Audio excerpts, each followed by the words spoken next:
Os elefantes são conhecidos por suas orelhas grandes, presas feitas de marfim e suas grandes trompas.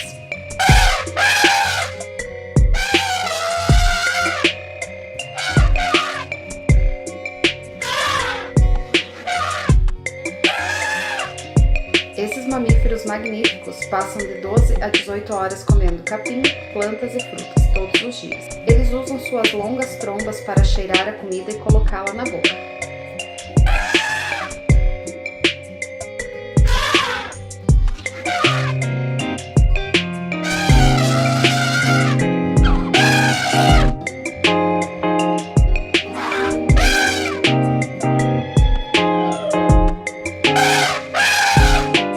O apetite dos elefantes é tão grande quanto o seu tamanho. Eles podem comer até 150 quilos e beber até 30 litros de água por dia.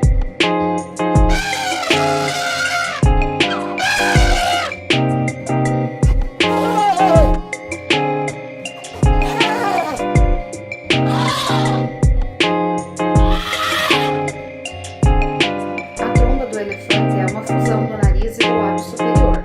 É o membro mais importante do elefante. É sensível o suficiente para pegar uma folha de grama e forte o suficiente para arrancar os galhos de uma árvore.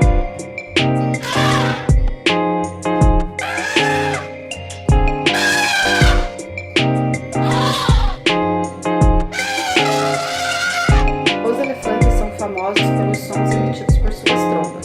Esses sons são usados para sua comunicação e para sinalizar a vontade de procriar.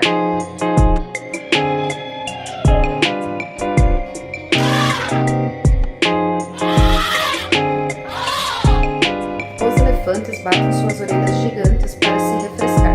E logo depois de saírem da água, eles jogam areia e lama nas costas, formando uma espécie de protetor solar natural.